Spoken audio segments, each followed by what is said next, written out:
새벽 4시 알람보다 일찍 눈을 뜨는 건 이미 몸에 밴 습관이었습니다. 30년간 하루도 빠짐없이 반복해온 이 시간, 아직 세상이 잠들어 있을 때 저는 이미 하루를 시작하고 있었어요. 그런데 그날 아침 가계부를 정리하다가 문득 이런 생각이 들었어요. 이렇게 살다가 죽으면 내 인생이 대체 뭐였을까? 하지만 그때는 몰랐어요. 그 30년 된 가계부가 제 인생을 완전히 바꿔놓을 거라는 걸 말이에요. 찬바람이 얼굴을 때리는 새벽 공기 속에서 저는 조용히 일어났습니다. 옆에서 자고 있는 남편 정우의 잠을 깨우지 않으려고 발소리까지 조심하면서 말이에요. 세수도 화장실에서 조용히 하고 옷도 미리 거실에 준비해 둔 것으로 갈아입었어요. 부엌에서 간단히 김치찌개를 끓이기 시작했습니다. 오늘도 시어머니께서 며느리가 해놓은 밥이 있어야 하루가 든든하다고 하셨거든요.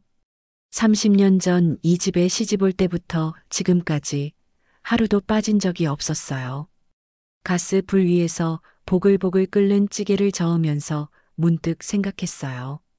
언제까지 이렇게 살아야 하나. 하지만 곧 고개를 저었어요. 이런 생각을 하면 안 되는 건데, 가족을 위하는 게 당연한 거 아닌가. 그렇게 스스로를 달래며 밥상을 차렸습니다.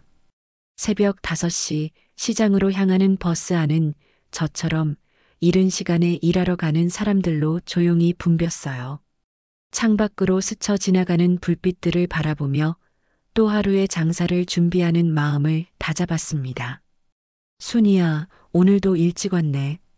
시장 입구에서 만난 옆가게 순자 언니가 반갑게 인사를 건넸어요. 언니도 일찍 오셨네요. 오늘 날씨가 좋아서 장사 잘 될 것 같아요. 그러게 말이야. 그런데 너희 시댁에서는 아직도 내가 시장 일하는 걸 좋게 안 보나? 순자 언니의 말에 웃음이 나왔지만 쓴웃음이었어요. 뭐, 그런 편이죠. 하지만 이 일로 가족들 뒷바라지를 할 수 있으니까 괜찮아요. 거짓말이었어요. 괜찮지 않았어요. 시댁에서 저를 바라보는 시선이 날로 차가워지는 걸 느끼고 있었거든요. 제 가게는 시장 한복판에 있는 작은 야채 가게였어요.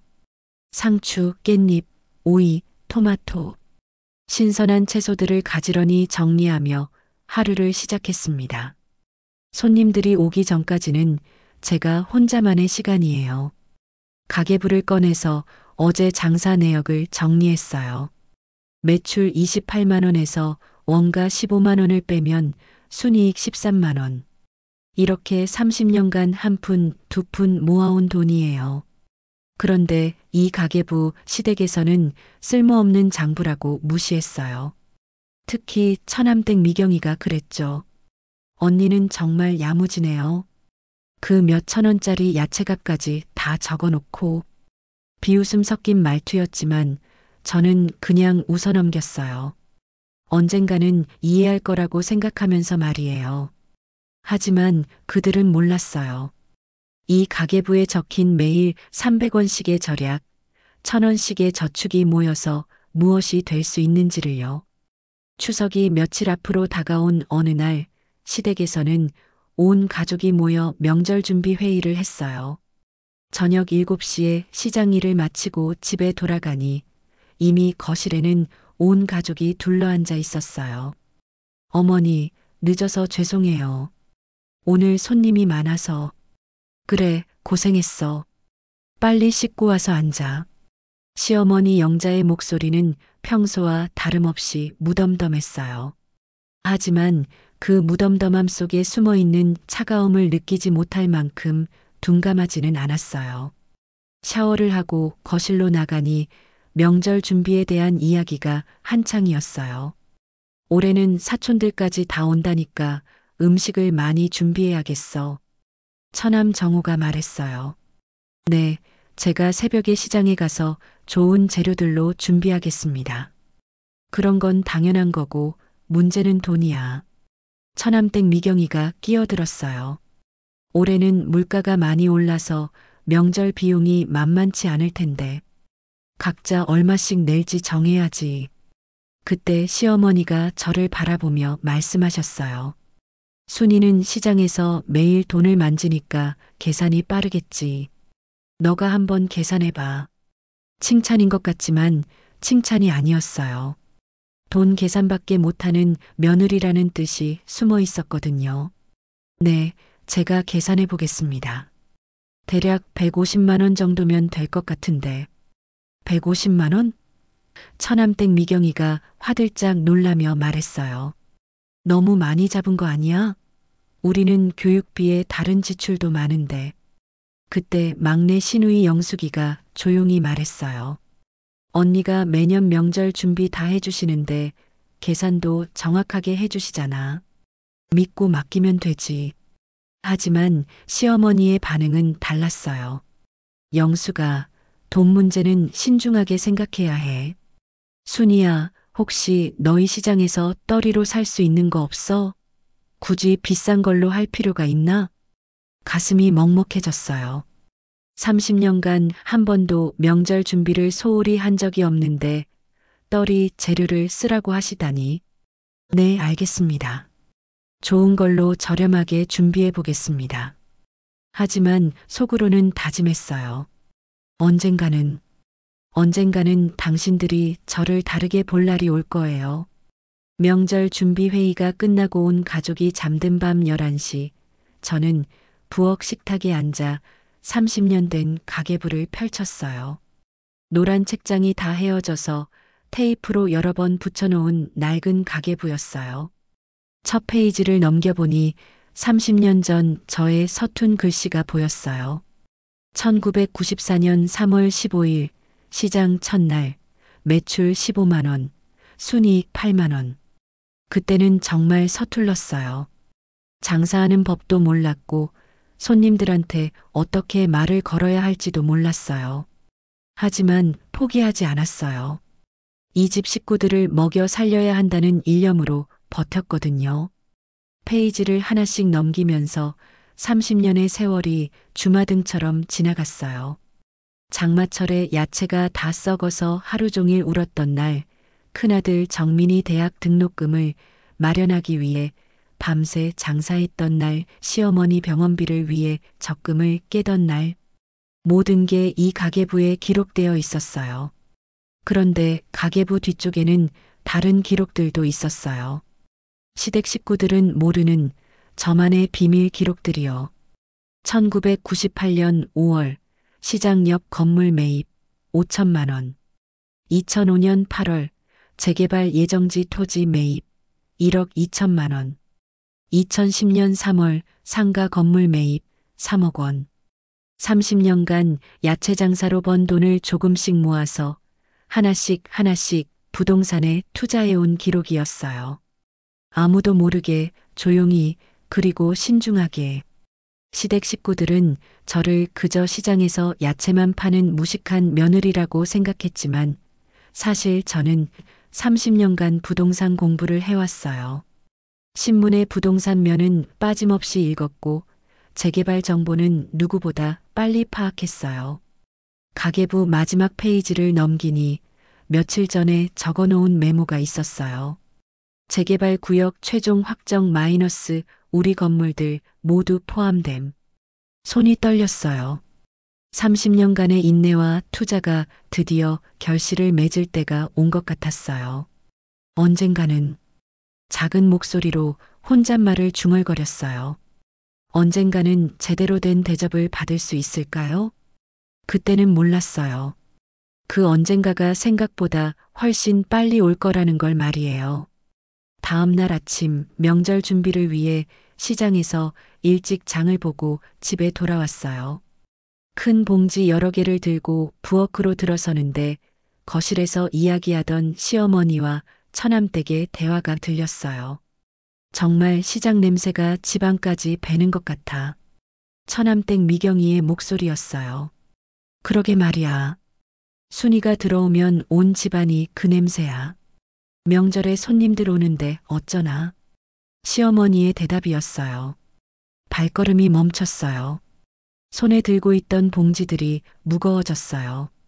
다녀왔습니다. 최대한 밝은 목소리로 인사를 했지만 목소리가 떨리는 걸 어쩔 수 없었어요. 오, 왔어? 고생했네. 시어머니의 대답은 평소와 다름없었지만 방금 전 들은 대화를 생각하니 그 모든 게 가식으로 느껴졌어요. 부엌에서 장을 정리하면서 가슴이 답답했어요. 30년간 이 집을 위해 새벽같이 일어나고 온몸에 시장 냄새를 묻히면서까지 일했는데 시장 냄새라. 거울에 비친 제 모습을 봤어요. 정말 시장에서 일하는 아줌마처럼 보였어요. 손톱은 거칠고 피부는 거무스름하고 머리카락도 늘 바쁜 일로 인해 대충 묶어 놓았고요. 하지만 그 순간 다른 생각이 들었어요. 이 냄새가, 이 거친 손이 당신들을 먹여 살렸는데 다시 가계부를 펼쳤어요. 그리고 마지막 페이지에 적힌 메모를 다시 봤어요. 재개발 구역 최종 확정. 손끝이 살짝 떨렸지만 이번에는 두려움이 아니라 기대감이었어요. 조금만 더 참자, 순이야. 조금만 더. 혼잣말을 중얼거리며 가계부를 덮었어요. 시장 냄새가 나는 이 손으로 당신들이 상상도 못할 일을 해낼 거라는 걸 그때는 그들이 꿈에도 몰랐을 거예요. 그리고 그날 밤 저는 30년 만에 처음으로 확신에 찬 미소를 지을 수 있었어요. 변화의 바람이 불어오고 있었으니까요. 그날 밤 시댁 전체가 발칵 뒤집힌 건 큰손자 민준이의 말 때문이었어요. 할머니, 저 미국에서 공부하고 싶어요. 13살 민준이가 한마디 했을 뿐인데 온 집안이 술렁거리기 시작했어요. 하지만 그때는 몰랐어요. 이 일로 제가 30년간 참아왔던 모든 게 터져 나올 줄은 말이에요. 저녁 식사를 하고 있는데 큰아들 정민이가 아들 민준이를 데리고 왔어요. 평소보다 표정이 진지해 보였는데 뭔가 중요한 이야기가 있는 것 같았어요. 어머니, 아버지, 민준이가 드릴 말씀이 있다고 해서 왔어요. 민준이가 할머니 앞에 공손히 앉더니 조심스럽게 말했어요. 할머니, 저 친구가 미국으로 조기 유학을 가는데 저도 같이 가면 안 될까요? 시어머니 영자는 손자를 무척 아껴 했어요. 첫째 손자이기도 하고 공부도 잘하고 똑똑하다고 늘 자랑하셨거든요. 미국 유학이라. 그게 얼마나 드는데? 월 학비랑 생활비에서 한 달에 500만 원 정도 든다고 해요. 순간 식탁이 조용해졌어요. 500만 원이면 저에게는 시장에서 2달 넘게 벌어야 하는 큰 돈이었거든요. 500만 원. 시어머니가 중얼거리셨어요. 그때 처남댁 미경이가 끼어들었어요. 어머님, 그런 큰 돈을 어떻게 마련해요? 우리도 둘째 아이 학원비에 대학 준비에 여유가 없는데. 다음 날 저녁 온 가족이 모였어요. 민준이의 유학 문제를 논의하기 위해서였죠. 저는 시장 일을 마치고 들어왔는데 이미 회의가 시작되고 있었어요. 민준이 유학 문제인데 시어머니가 말문을 열었어요. 돈이 많이 드니까 가족 모두가 상의해서 결정해야겠어. 처남 정우가 계산기를 두드리며 말했어요. 500만 원씩 2년이면 1억 2천만 원이에요. 여기에 준비 비용까지 하면 제가 계산해 봤는데 대략 1억 5천만 원 정도 필요할 것 같습니다. 제가 조심스럽게 말했어요. 시장에서 늘 돈 계산을 하다 보니 이런 건 금방 계산이 됐거든요. 그런데 그 순간 처남댁 미경이가 날카로운 눈빛으로 저를 봤어요. 언니는 참 계산이 빠르네요. 역시 장사하시는 분은 달라. 말은 칭찬 같았지만 어조가 전혀 칭찬이 아니었어요. 시어머니가 한숨을 쉬시며 말씀하셨어요. 그런 큰 돈을 우리가 어떻게 마련하지? 그때 제가 조심스럽게 입을 열었어요. 어머니, 민준이가 정말 공부를 잘하고 외국어에도 재능이 있으니까 투자할 가치가 있지 않을까요? 교육만큼 확실한 투자는 없다고 하잖아요. 순간 식탁 분위기가 싸해졌어요. 처남 정우가 제게 말했어요. 형수는 참 쉽게 말하네요. 1억 5천만 원을 그냥 투자라고? 아니에요. 쉽게 말한 게 아니라 민준이의 미래를 생각해서. 형수, 솔직히 말해서 교육이 뭔지 아세요? 처남댁 미경이가 날선 목소리로 말했어요. 대학도 안 나오신 분이 교육의 중요성을 논한다는 게 좀 우습지 않나요? 가슴이 철렁했어요. 제가 고등학교 졸업 후 바로 결혼해서 대학을 못 간 것을 모르는 사람이 없는데 이런 식으로 면전에서 말하다니. 제가 배움이 부족한 건 사실이지만 그럼 교육 문제에는 끼어들지 마세요. 미경이가 단호하게 말했어요. 언니는 그냥 돈이나 벌어오시면 돼요. 복잡한 교육 문제는 우리가 알아서 할게요. 제가 할 말을 찾지 못하고 있는데 시어머니가 말씀하셨어요. 미경이 말이 맞아. 순이야, 너는 시장 일에만 집중해. 그리고 이어서 하신 말씀이 제 가슴에 비수처럼 꽂혔어요. 교육이라는 게 그런 환경에서 자란 사람이 이해할 수 있는 게 아니야. 그런 환경이라는 말이 무엇을 뜻하는지 모를 리가 없었어요. 시어머니가 계속 말씀하셨어요. 민준이처럼 똑똑한 아이의 교육은 똑똑한 어른들이 결정해야지. 순이야, 미안하지만 너는 그냥 돈 벌어오는 일에만 신경 써. 눈앞이 캄캄했어요. 30년간 이 집을 위해 새벽같이 일어나서 일했는데 결국 저는 그냥 돈만 벌어오는 사람이었던 거예요. 제가 번 돈으로 민준이를 유학 보내는 거 아닙니까? 목소리가 떨렸어요. 하지만 끝까지 말하고 싶었어요. 30년간 제가 벌어온 돈으로 이 집이 유지되는 거고 민준이 교육비도 결국 제가. 야, 박순이. 처남 정우가 갑자기 소리를 질렀어요. 지금 뭐 하는 거야? 돈 벌었다고 목소리 높이는 거야? 순간 온 가족이 저를 향해 말을 쏟아내기 시작했어요. 형수, 너무하네요. 가족인데 내 돈이 어디 있어요? 미경이가 어이없다는 표정으로 말했어요. 순이야, 내가 번 돈이 내 돈이야? 이 집에서 먹고 자면서 식구들이 도와줬으니까 벌 수 있었던 거 아니야? 시어머니의 말씀이었어요. 그리고 시장 일이 무슨 대단한 일인 줄 알아? 누구나 할 수 있는 일이잖아. 처남 정우가 덧붙였어요. 형수는 진짜 주제 파악을 못하네요. 장사만 하면서 살았으니까 세상 물정을 모르는 거예요. 미경이의 말에 가슴이 답답했어요. 그때 남편 정우가 조용히 말했어요. 여보, 너무 흥분하지 마. 가족들이 하는 말이 틀린 건 아니잖아. 남편마저 그들 편을 드는 걸 보니 세상이 무너지는 것 같았어요. 알겠습니다. 저는 조용히 말했어요. 제가 주제 파악을 못했네요.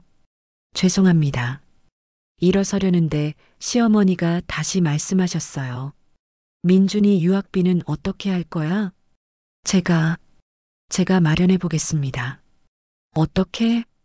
시장에서 더 열심히 일해서 적금도 좀 더 넣고 그걸로 충분할까? 시어머니의 물음에 대답하기가 어려웠어요. 솔직히 시장 일만으로는 1억 5천만 원을 마련하기 힘들었거든요.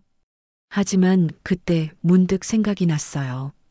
가계부 뒤에 적어놓은 그 기록들이요. 어떻게든 마련해 보겠습니다. 그럼 믿을게. 그리고 앞으로는 교육 문제에 끼어들지 마.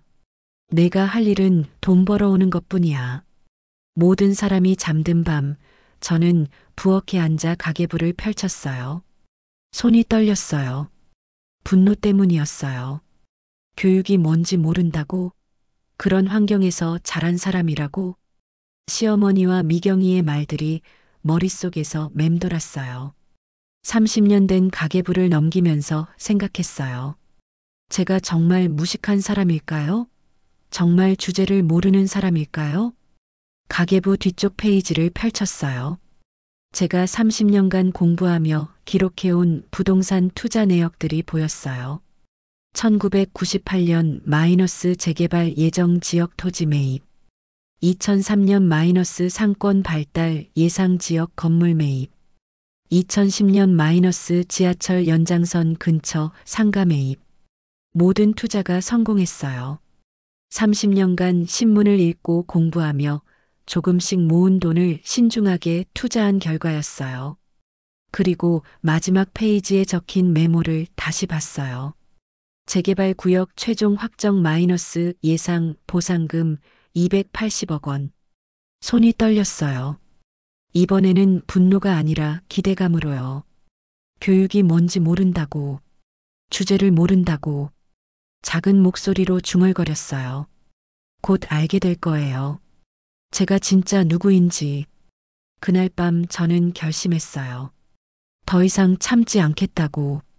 진실이 밝혀질 때까지 기다리겠다고. 다음 날 새벽 시장으로 향하는 길에 부동산 중개업소에 들렀어요. 사장님, 재개발 보상금 언제쯤 나와요? 아, 순희 씨. 다음 달이면 정확한 금액이 나올 거예요. 기대하셔도 좋을 것 같은데요? 그럼 그때까지는 아무에게도 말하지 마세요. 당연하죠. 걱정 마세요. 시장에 도착해서 야채를 정리하면서 생각했어요. 한 달 후면 모든 게 달라질 거예요. 그들이 저를 보는 시선도, 저를 대하는 태도도. 그때 옆 가게 순자 언니가 말을 걸었어요. 순이야, 어제 집에 가서 뭔 일 있었어? 표정이 안 좋네. 아니에요, 언니. 그냥 가족 일로 좀 복잡해서요. 에휴, 시댁일이구나. 너무 참지 마. 사람이 한계가 있는 법이야. 순자 언니는 몰랐어요. 제가 30년간 참아왔지만 이제 더 이상 참을 필요가 없다는 거요. 곧 달라질 거예요. 뭐가? 모든 게요. 그날 하루 종일 장사를 하면서 계속 생각했어요. 한 달 후 그들의 표정이 어떨지, 그때 저는 뭐라고 말할지. 저녁에 집으로 돌아가는 길에 마지막으로 다짐했어요. 조금만 더 참자. 그리고 그때가 되면 제대로 보여주자. 30년간의 인내가 끝나가고 있었어요. 집에 들어서니 온 가족이 저녁을 먹고 있었어요. 어제와 똑같은 풍경이었지만 제 마음은 완전히 달라져 있었어요. 다녀왔습니다. 왔어? 빨리 와서 밥 먹어.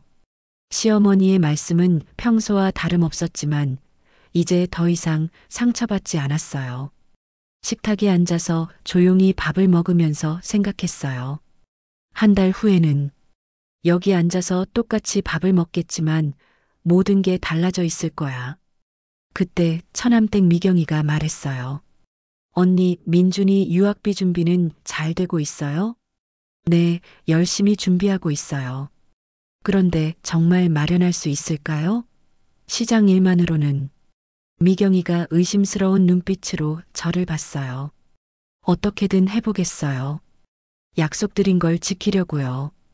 그럼 다행이네요. 혹시 안 되면 민준이가 실망할 텐데. 저는 조용히 미소 지었어요. 진짜 미소였어요. 걱정하지 마세요. 민준이 실망시키지 않을게요. 그리고 속으로 덧붙였어요. 당신들도 실망시키지 않을 거예요. 아니, 놀라게 해드릴 거예요. 그날 밤 가계부를 덮으면서 마지막으로 생각했어요. 30년간의 모욕과 무시. 하지만 이제 끝이에요. 진짜 김순희를 보여드릴 시간이 다가오고 있었어요. 그날 새벽 시장으로 가는 길이 평소와 달랐어요. 30년간 똑같이 걸었던 그 길이 마치 새로운 길처럼 느껴졌거든요. 오늘부터는 정말 다른 사람이 될 거야. 혼잣말을 중얼거리며 걸었는데 그때는 몰랐어요. 정말로 그날이 시장 상인 김순희의 마지막 날이 될 줄은 말이에요. 어제 그 사건 이후로 집안 분위기가 완전히 바뀌었어요. 가족들이 저를 대하는 태도가 더욱 냉랭해졌거든요. 아침을 준비하는데 평소보다 일찍 일어난 시어머니가 부엌에 나오셨어요. 순이야, 어제 일은 너무 실망스러웠어. 죄송합니다, 어머니. 민준이 유학비 문제도 그렇고 내가 언제부터 이렇게 건방져진 거니? 가슴이 답답했지만 참았어요. 이제 얼마 남지 않았으니까요. 앞으로 조심하겠습니다. 그래야지. 그리고 앞으로는 가족회의에서 함부로 끼어들지 마. 내 분수를 알고. 시어머니가 나가신 후 저는 가만히 서서 생각했어요. 분수를 알라고. 내 분수가 뭔데? 하지만 곧 알게 될 거예요. 제 진짜 분수가 뭔지 말이에요. 시장에 도착하니 평소보다 일찍 온 순자 언니가 제게 다가왔어요. 순이야, 어제 집에 가서 뭔 일 있었어? 얼굴이 완전히 달라졌네. 언니 좀 힘들어요. 시댁에서 또 뭐라고 했나? 에휴, 그 사람들 참. 순자 언니는 저희 시댁 사정을 조금 알고 있었어요. 가끔 힘든 이야기를 털어놓곤 했거든요. 순이야, 너 너무 참지 마. 사람이 한계가 있어. 언니 그런데 만약에 말이에요. 만약에 제가 갑자기 부자가 된다면? 부자? 갑자기 무슨 소리야? 그냥 만약에요. 그럼 시댁에서 저를 다르게 볼까요? 당연하지. 돈 앞에서는 모든 게 달라져. 그런데 왜 갑자기 그런 말을 해? 그냥요. 궁금해서. 순자 언니는 의아한 표정을 지었지만 더 묻지는 않았어요. 그날 하루 종일 장사를 하면서 계속 생각했어요. 이게 정말 마지막 일 수도 있다는 생각이 들었거든요. 30년간 서 있던 이 자리, 매일 대화를 나눈 단골 손님들, 함께 고생한 시장 상인들. 모든 게 새롭게 보였어요. 사장님, 상추 한 봉지 주세요. 단골 손님 김할머니가 오셨어요. 네, 할머니. 오늘 상추가 정말 싱싱해요. 사장님은 정말 좋은 걸로만 골라줘서 믿고 사요. 다른 데서는 이런 서비스 못 받아. 그 말을 들으니 뭉클했어요. 30년간 정직하게 장사해온 보람을 느꼈거든요. 고마워요, 할머니. 앞으로도 잘 부탁드려요. 그럼요. 사장님 같은 분이 어디 있어요. 할머니가 가신 후 저는 혼자 생각했어요. 여기서는 인정받는데 집에서는 왜 이런 대접을 받아야 하지? 점심시간에 잠깐 자리를 비우고 부동산 중개소에 갔어요. 마음이 급해서 견딜 수가 없었거든요. 사장님, 재개발 소식 어떻게 되어가요? 아, 순희 씨. 잠깐만요. 부동산 사장님이 서류를 뒤적거리더니 말했어요. 다음 주에 공식 발표가 나올 예정이에요. 보상금 규모도 그때 정확히 나오고 심장이 빠르게 뛰었어요. 혹시 대략적으로라도 알 수 있을까요? 글쎄요. 순희 씨 건물들 위치가 워낙 좋아서 280억은 확실할 것 같은데요. 280억? 그 숫자를 들으니 현실감이 없었어요. 순희 씨, 정말 대단하세요. 30년 전부터 하나씩 사모으신 게 지금 생각해보면 정말 해안이었어요. 그냥 운이 좋았나 봐요. 운이 아니에요. 공부를 정말 많이 하셨잖아요. 매번 오실 때마다 재개발 정보, 지하철 노선 정보 묻고 일반 사람들은 그런데 관심도 없는데 부동산 사장님의 말을 들으니 자신감이 생겼어요. 사장님, 그런데 이 일 아직 아무에게도 말하지 마세요. 물론이죠. 그런데 왜요? 좋은 소식인데. 제가 깜짝 발표를 하고 싶어서요. 아, 가족들한테요? 그거 좋은 생각이네요. 정말 놀랄 거예요. 집으로 돌아가니 이미 가족들이 저녁을 먹고 있었어요. 제 자리만 비어 있었죠. 늦어서 죄송해요. 아무도 대답하지 않았어요. 평소 같으면 고생했다.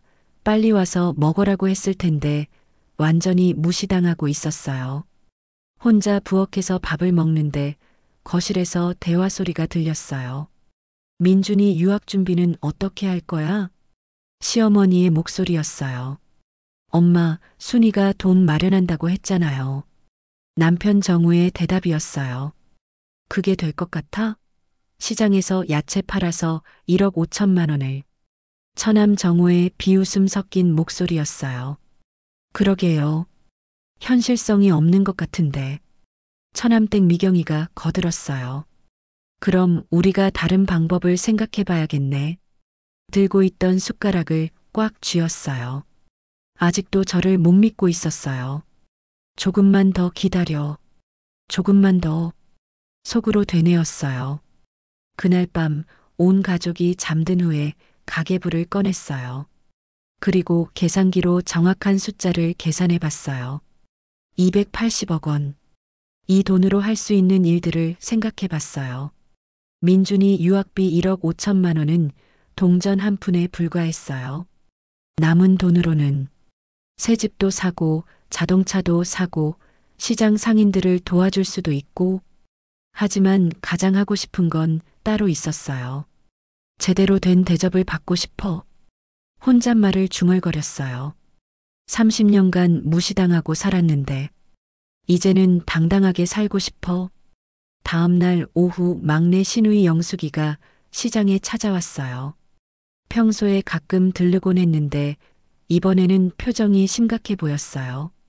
언니, 어제 집에서 무슨 일 있었어요? 별일 없어. 왜? 엄마가 언니 이야기를 계속 하시더라고요. 교육 문제에 끼어든다고. 영숙이는 시댁 식구 중에서 유일하게 제 편을 들어주는 사람이었어요. 영숙아, 나는 정말 그렇게 무식한 사람일까? 언니, 무슨 소리예요? 언니만큼 똑똑한 사람이 어디 있어요? 그럼 왜 다들 그렇게 무시하는 거지? 그건 사람들이 편견이 있어서 그래요. 시장 일한다고 해서 무시하는 거죠. 영숙이가 제 손을 잡았어요. 언니, 저는 알고 있어요. 언니가 얼마나 많이 공부하고 얼마나 똑똑한지. 고마워, 영숙아. 그런데 언니, 혹시 다른 계획이라도 있어요? 왠지 요즘 분위기가 달라진 것 같은데. 영숙이는 역시 눈치가 빨랐어요. 글쎄, 있을 수도 있고 없을 수도 있고. 언니, 뭔가 숨기는 거 있죠? 다음 주면 알게 될 거야. 다음 주에 뭐가 있는데요?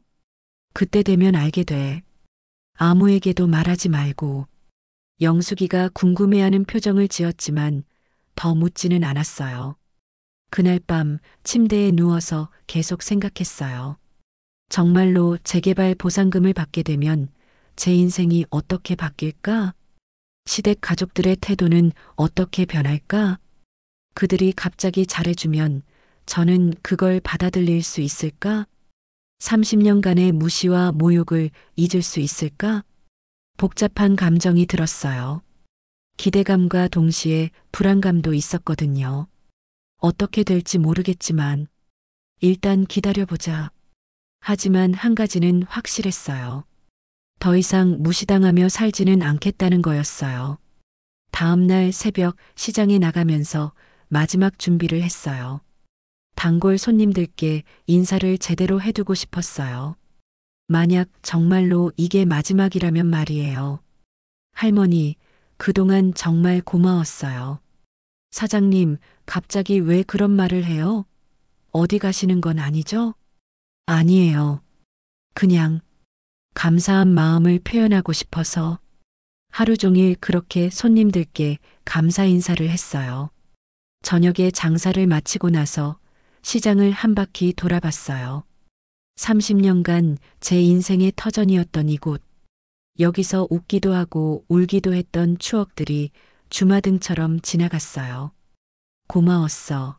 내 인생의 절반을 함께 해줘서. 시장에 작별 인사를 하는 기분이었어요.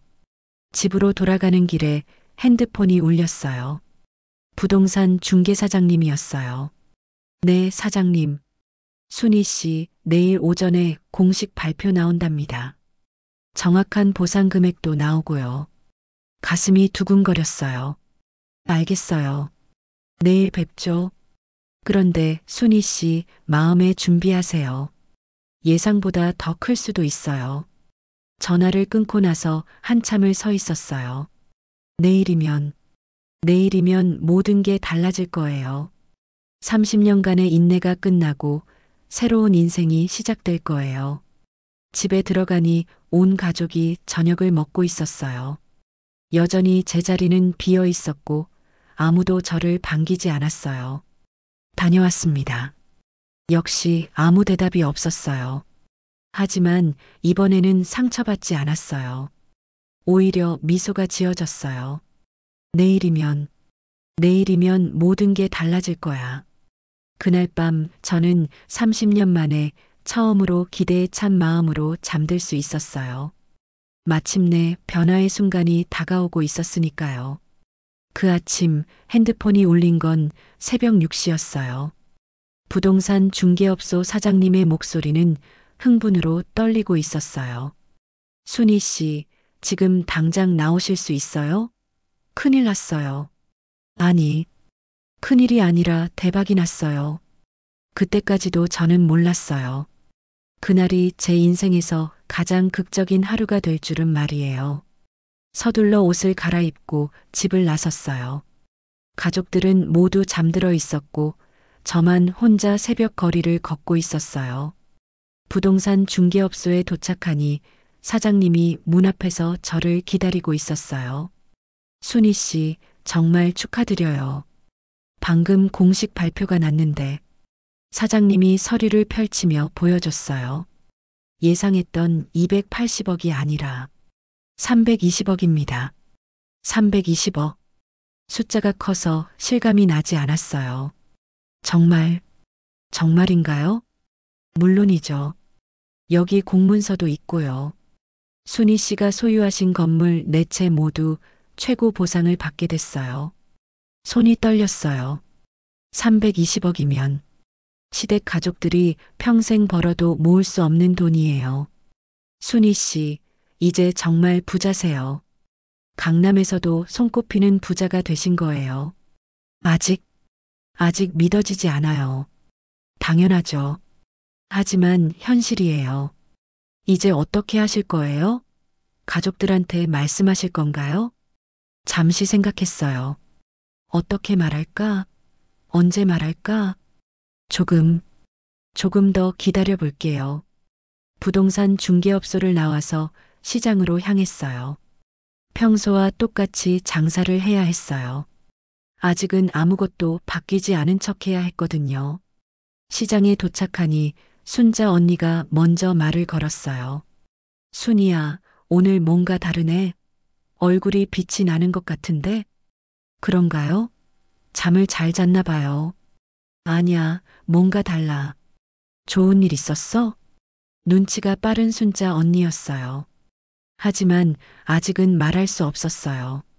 언니 혹시 만약에 제가 정말 부자가 된다면 언니는 어떻게 할 거예요? 또 그런 소리 하네. 어제도 그랬는데.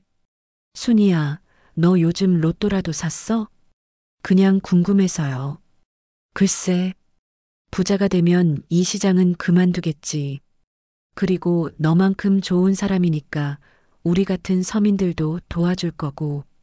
순자 언니의 말을 들으니 마음이 따뜻해졌어요. 언니, 제가 정말 부자가 되면 언니한테 제일 먼저 알려드릴게요. 야, 정말 뭔 일 있는 거 아니야? 말 좀 해봐. 하지만 저는 그냥 웃기만 했어요. 오후 2시쯤 막내 시누이 영숙이가 급하게 시장으로 찾아왔어요. 표정이 심각해 보였어요. 언니, 급한 일이 생겼어요. 무슨 일이야? 우리 남편 사업이 완전히 망했어요. 빚이 3천만 원이나 돼서. 영숙이가 울먹이며 말했어요. 언니, 정말 죄송하지만 돈 좀 빌려줄 수 있을까요? 다른 데는 다 알아봤는데 안 돼서. 3천만 원이나? 네. 정말 많이 죄송해요. 하지만 언니밖에 없어요. 시댁 가족 중에서 유일하게 저를 인간적으로 대해주는 영숙이었어요. 영숙아, 그런데 나한테 그런 큰 돈이 있을 거라고 생각해? 언니 30년간 시장에서 일하셨잖아요. 그리고 언니는 절약도 잘하시고 혹시나 해서 잠시 생각했어요. 3천만 원이면 예전에는 정말 큰 돈이었지만 지금의 저에게는 영수가 정말 급해? 네, 이번 주 안에 못 갚으면 집까지 압류당해요. 알았어. 도와줄게. 정말요? 언니 정말 고마워요. 영숙이가 제 손을 붙잡고 울었어요. 대신 조건이 있어. 뭐든지 할게요. 앞으로, 앞으로 무슨 일이 있어도 내 편에 서줘. 당연하죠. 언니는 제게 은인이에요. 그날 저녁 영숙이가 시댁에 와서 저에게서 돈을 빌렸다는 이야기를 했나 봐요.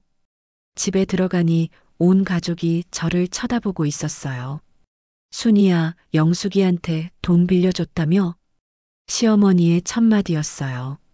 네, 그렇습니다. 3천만 원씩이나? 네.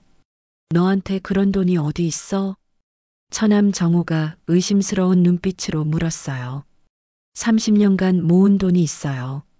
30년간 모았어도 시장에서 야채 팔아서 3천만 원을. 처남댁 미경이가 말했어요. 그때 영숙이가 제 편을 들어줬어요. 언니는 정말 대단해요. 절약도 잘하시고 투자도 하시고. 투자? 시어머니가 놀란 표정을 지었어요. 네, 부동산에 조금씩 투자를 해왔어요. 부동산 투자를 너가? 처남 정우가 비웃듯이 말했어요. 형수가 부동산을 뭘 안다고. 모르는 것도 배우면 되지 않겠습니까? 제 말에 가족들이 어리둥절한 표정을 지었어요. 저녁 식사 후 영숙이가 저를 따로 불렀어요. 언니, 정말 부동산 투자를 하신 거예요? 응, 조금씩. 어떤 부동산이요? 건물 몇 채, 땅 좀. 어디예요? 여기저기. 영숙이가 제 얼굴을 자세히 들여다봤어요. 언니, 뭔가 숨기는 거 있죠? 역시 눈치가 빨랐어요. 왜 그렇게 생각해? 언니 표정이 요즘 완전히 달라졌어요. 뭔가 자신감이 생긴 것 같고, 그냥 나이가 들어서 그런가 봐. 아니에요. 분명히 뭔가 있어요. 영숙이가 계속 추궁했어요. 언니 혹시 정말 큰일이 생긴 거 아니에요? 좋은 일 말이에요. 영수가 정말 만약에 내가 엄청난 부자가 된다면? 엄청난 부자요? 응, 시댁 가족들이 상상도 못할 만큼. 그럼, 그럼 정말 좋겠어요. 언니가 그동안 얼마나 고생했는데. 영숙이의 눈에서 눈물이 났어요. 언니, 저는 언제나 알고 있었어요. 언니가 얼마나 대단한 사람인지. 그날 밤 온 가족이 모인 자리에서 처남 정우가 말했어요. 형수, 솔직히 말해봐요. 정말 부동산 투자 같은 거 했어요? 했어요. 어떤 건데요? 건물이랑 땅. 어디에 있는데요? 여러 곳에. 얼마나 되는데요? 잠시 침묵이 흘렀어요. 이제 조금씩 힌트를 줄 때가 된 것 같았어요. 글쎄요. 민준이 유학비 정도는 충분히 될 수 있을 거예요. 정말요? 시어머니가 놀란 표정을 지었어요. 네, 그 정도는 문제 없어요. 그럼 1억 5천만 원을 정말 마련할 수 있다는 거야? 네. 가족들이 서로 눈빛을 주고받았어요. 처남댁 미경이가 조심스럽게 물었어요. 언니 혹시 얼마나 되는지 말해줄 수 있어요? 아직은 정확한 금액을 말하기 어려워요. 왜요? 아직 정리가 안 돼서. 정리가 안 됐다는 게 무슨 뜻이에요? 곧 정리될 거예요. 그때 정확히 알려드릴게요. 그날 밤부터 가족들의 태도가 미묘하게 바뀌기 시작했어요. 시어머니가 저에게 말씀하셨어요. 순이야, 그동안 고생 많았어. 30년간 정말 열심히 살았구나. 어제까지 저를 무시하던 그 시어머니가 갑자기 달라졌어요. 처남댁 미경이도 마찬가지였어요. 언니, 진짜 대단하세요. 시장이라면서 투자까지 하다니. 하지만 저는 이제 더 이상 그런 말에 흔들리지 않았어요. 아직 확정된 게 아니니까 너무 기대하지 마세요. 하지만 언니가 그렇게 말씀하시면 분명히 뭔가 있는 거잖아요. 영숙이가 옆에서 말했어요. 언니는 30년간 한 번도 거짓말한 적이 없어요. 분명히 큰일이 있을 거예요. 그날 밤 저는 가계부를 마지막으로 정리했어요. 30년간의 기록을 천천히 넘겨보면서 감회가 새로웠어요. 첫 페이지의 서툰 글씨부터 마지막 페이지에 320억 원 보상 확정까지 정말 긴 여행이었어요. 이제 정말 끝이구나. 혼잣말을 중얼거렸어요. 30년간의 인내가 끝나고 새로운 시작이야. 내일은, 내일은 어떻게 될까요? 가족들에게 진실을 말할 때가 다가오고 있었어요. 그리고 저는 준비가 되어 있었어요. 더 이상 무시당하지 않을 준비, 당당하게 살아갈 준비 말이에요. 잠들기 전에 영숙이가 저를 찾아왔어요. 언니, 정말 고마워요. 3천만 원 덕분에 우리 가족이 살았어요. 괜찮아. 가족이잖아. 언니, 앞으로 무슨 일이 있어도 제가 언니 편에 설게요. 약속해요. 고마워, 영수가. 그런데 언니, 정말 큰일이 있는 거죠?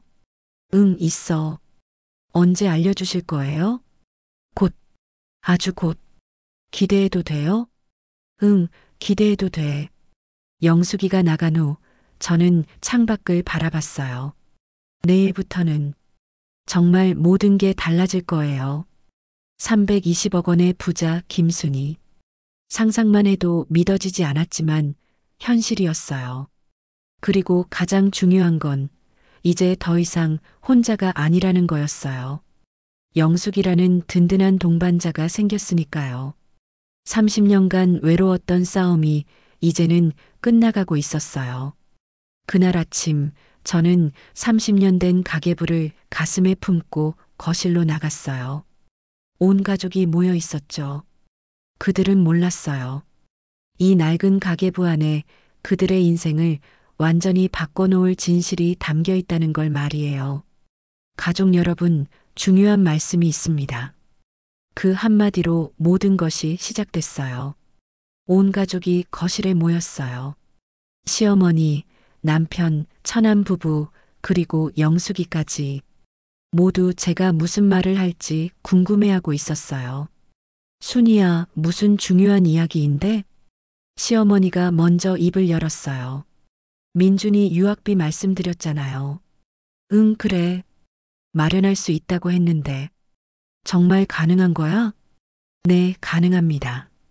그런데 잠시 멈춰서 가족들의 얼굴을 하나씩 바라봤어요. 그 전에 말씀드릴 게 있어요. 처남 정호가 불편한 표정을 지었어요. 형수, 뭔가 단계를 너무 많이 나누는 것 같은데. 그냥 직접적으로 말해봐요. 제가 30년간 여러분이 모르게 해온 일이 있습니다. 모든 사람의 시선이 저에게 집중됐어요. 가계부를 테이블 위에 올려놓았어요. 이 가계부, 여러분이 쓸모없는 장부라고 하셨던 이 가계부에 모든 게 기록되어 있어요. 처남댁 미경이가 비웃듯 말했어요. 언니, 그 야채값 적은 장부가 뭐 그렇게 대단한가요? 야채값만 적은 게 아니에요. 가계부를 펼쳤어요. 앞쪽 페이지들을 넘기면서 보여줬어요. 보세요. 매일매일 벌어들인 돈, 매일매일 절약한 돈들이 다 기록되어 있어요. 그건 알고 있어. 그래서 뭐? 시어머니가 말씀하셨어요. 이 절약한 돈들로 투자를 해왔어요. 투자? 부동산 투자요. 남편 정우가 놀란 표정을 지었어요. 여보, 부동산 투자를 언제부터 한 거야? 30년 전부터요. 가계부 뒤쪽 페이지를 펼쳤어요. 그동안 아무에게도 보여주지 않았던 비밀 기록들이었어요. 1998년 첫 번째 건물 매입. 5천만 원. 가족들이 웅성거리기 시작했어요. 2003년 재개발 예정 구역 토지 매입. 1억 2천만 원. 1억 2천만 원? 처남 정우가 소리쳤어요. 형수한테 그런 돈이 어디 있었다고? 시장에서 번 돈을 조금씩 모아서요. 그리고 공부했어요. 신문도 읽고 부동산 정보도 알아보고. 시어머니의 표정이 굳어졌어요. 순이야, 이게 무슨 소리야? 우리가 모르게 그런 큰 돈을. 2010년 상가 건물 매입. 3억 원. 3억 원이라고? 처남댁 미경이가 의자에서 일어났어요. 언니, 설마 이게 다 진짜는 아니죠? 다 진짜입니다. 그리고 가장 중요한 페이지를 폈어요. 2015년 마지막 건물 매입. 8억 원. 완전한 침묵이 흘렀어요. 그런데 며칠 전에 이 모든 건물들이 재개발 구역에 포함됐다는 소식을 들었어요. 재개발? 영숙이가 떨림성 목소리로 물었어요. 네, 재개발이에요. 그리고 보상금이. 잠시 멈춰서 모든 사람의 얼굴을 바라봤어요. 320억 원입니다.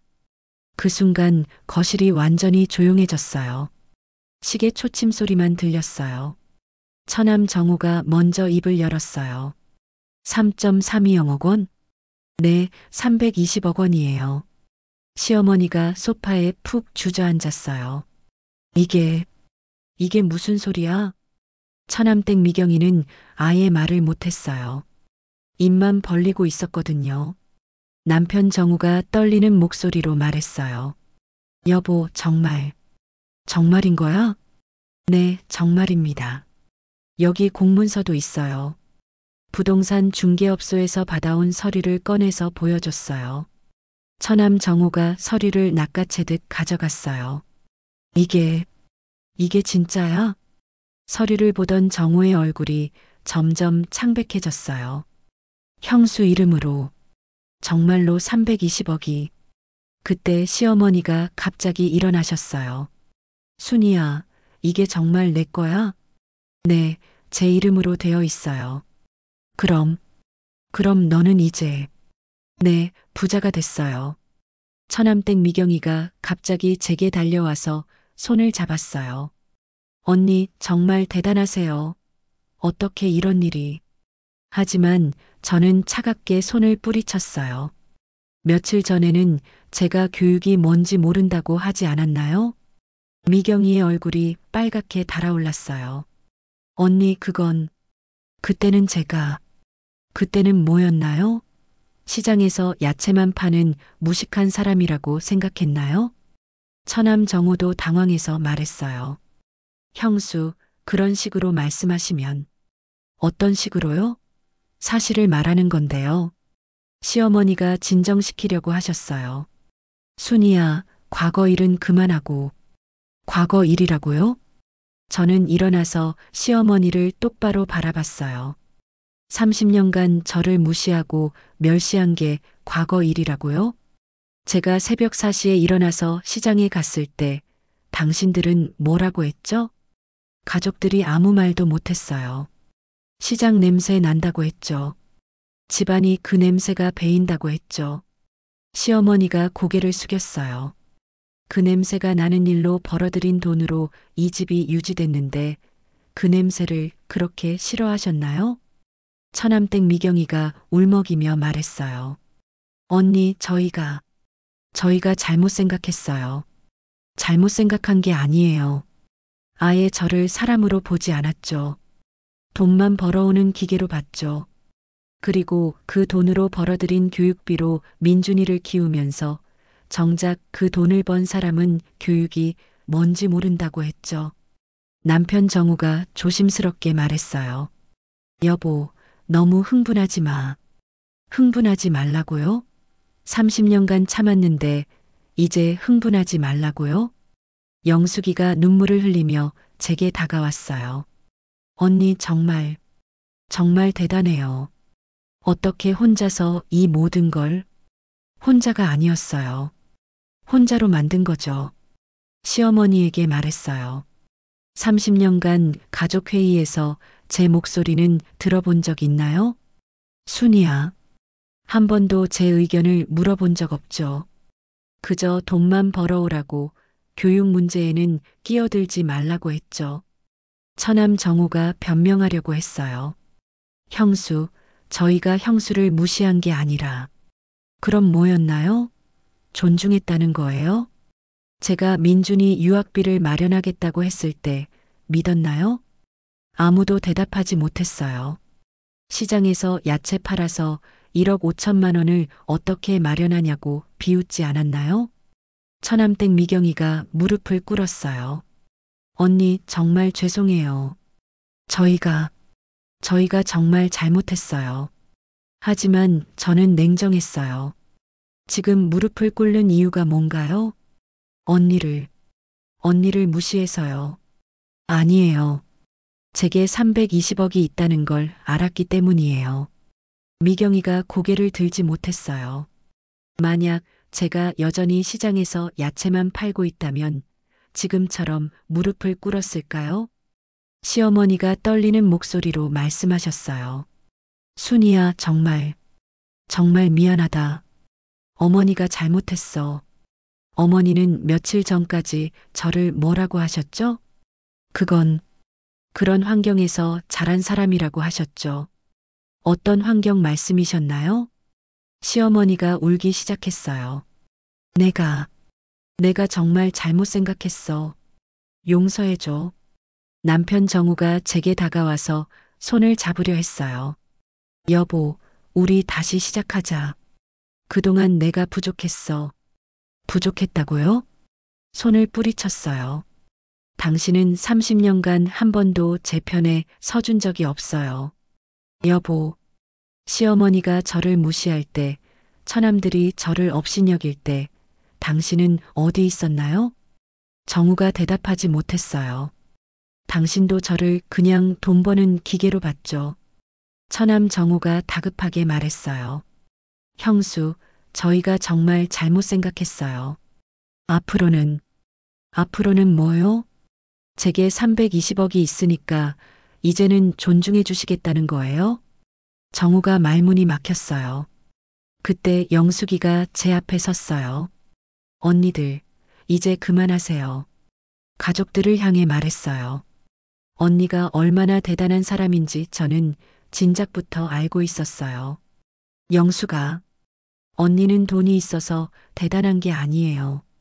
30년간 혼자서 이 모든 걸 해낸 게 대단한 거예요.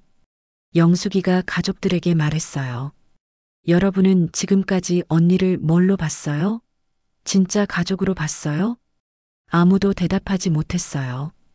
돈이 있다고 갑자기 무릎 꿇고 갑자기 존중한다고?